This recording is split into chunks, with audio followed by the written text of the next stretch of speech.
Guy Bigwood is arguably the greenest man in the association meetings industry, having championed sustainable events for years. I'm talking to him straight after his session at the ICA Congress 2014. I want your opinion on the sort of status of sustainability within the association's meeting market. I think it's really interesting. We've seen a lot of change, haven't we, over the last few years. And I'm in the association world, I'm a bit despondent at the moment. I feel a lot of the places around the world, especially in Europe and the US, it's slightly going down, or maybe even stabilising. And people think they've done it. You're kind of getting that feel that, well, we've done it. I recycle my bins, and look, they're over there. Box ticked. And I've got an app now, so that's gone. Where we're not really comprehending the real issue and the challenge. You heard from Felix this morning, really pressing our buttons about that. This week there's a new IPCC report about climate change, how bad it is, how much it's much worse than we've ever imagined. And so we need to step up. I think the corporate sector is now starting to take over, and we're seeing, from corporate, obviously have very, significant mandates and commitments, and that's starting to trickle down to the meetings and events.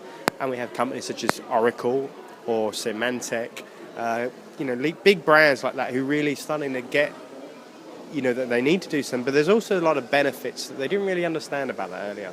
And sustainability can be a filter or a catalyst to make you rethink about what can we do different, what can we do different, that helps us economically, socially and environmentally.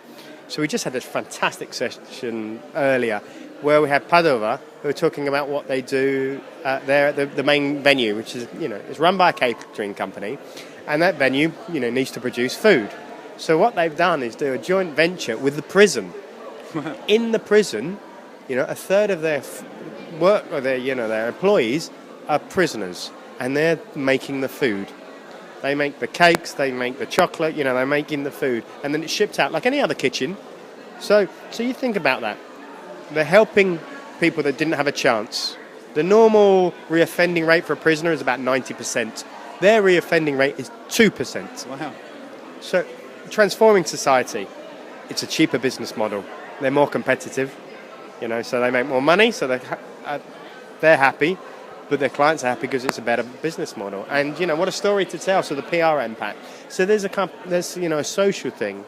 But, from the big venues such as convention centres, some of the people that we've worked with, like Marina Bay Sands, saved $1 million this year on energy, just by teaching their staff to turn off switches, light switches. It's through to using new technology. So thinking through all of that, so the average event user or organizer, needs to have a plan to integrate that. You're going to motivate your staff more.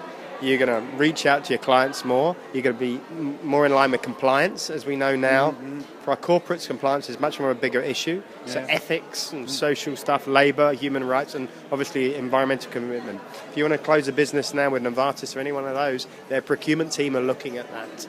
So you've got that, and then you've got cost efficiencies, and you're doing the right type of thing. So, those are just a few things. Oh, yeah, they're quite a lot, and they're all quite substantial, to be honest, guys. Yeah. You summed that up very well indeed.